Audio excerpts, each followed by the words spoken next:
last thing we're going to close up with in this particular unit on patrols and investigation and patrols is community policing. Just a little word on community policing involving intervention and prevention, collaborative relationships, opposed to the traditional role of police officers that we've been talking about with patrolling and investigating and order maintenance and making arrests and all those things. Thinking about a partnership and problem solving techniques. This has come of age in the last 30, 40 years. Organizational strategies support use of partnerships or problem solving to proactively address these immediate conditions. Trusting the police, involving and educating citizens, and so on. So again, what does this look like? So some examples would be like citizen patrols, neighborhood watches. You've seen these ride-along programs with police, citizen police academies, review boards that oversee police so that they're not distrusted in the community. Now there are some instances where police have been abusive, but so they're not distrusted in the community, and they build a relationship with the community, and that I'm sure that tends to work better and does reduce crime when done correctly. So, for example, traditional policing that we've talked about, just to review, reactive responses to 911 calls or emergency. Community policing ends up being more problem-oriented.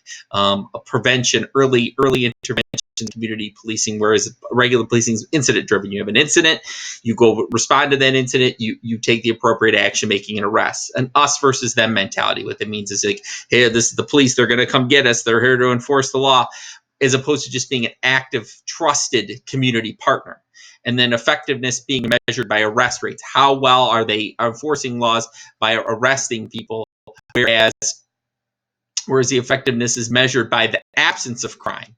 And the absence of crime, and exit out of this, and disorder. The absence of crime and disorder. I'm going to come back into it now. So where you've got that cut off there. I apologize. You've got a community relation, and that absence of crime and disorder is showing that the police are successful as opposed to just arrest rates, because obviously less crime is also making the police successful. And then in the background, of course, you have what's called the broken window theory. The idea that urban decay, small vandalism leads to a little more urban decay, leads to crime. So you've seen this, neighborhoods that have gone bad, usually for socioeconomic reasons, signs that no one cares, lawn mowed lawns, litter, rowdiness, drunkenness, prostitution, abandoned buildings. So no one cares. There's social disorder. We talked about this. We talked about sociological reasons. When people live in an environment where there's chaos, crime, criminal activity ensues. A study by this guy, he left a car in the Bronx, where there's a lot of, at the time, there was a lot of this type of activity. And then in Palo Alto, California is the affluent college towns where Stanford is. The Bronx car was stripped in 10 minutes. The other one was left alone for a week. So again, the idea that something isn't going to be the idea that neighborhoods that look bad are often left, and people don't care about the criminal activity as much. At least that's the theory. Community policing seeks to rectify that a little bit. Because trying to constantly keep it up by these traditional policing methods becomes more difficult. You've got to change the community, and that's the idea behind community policing.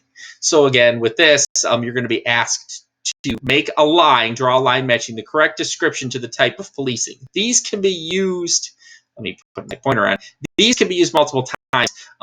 There's 5 of these. Draw the lines that correctly connect them. But the reason I put these twice, just so you don't have multiple lines running to multiple places. But you can use these more than once, and then these will be which ones match up with which.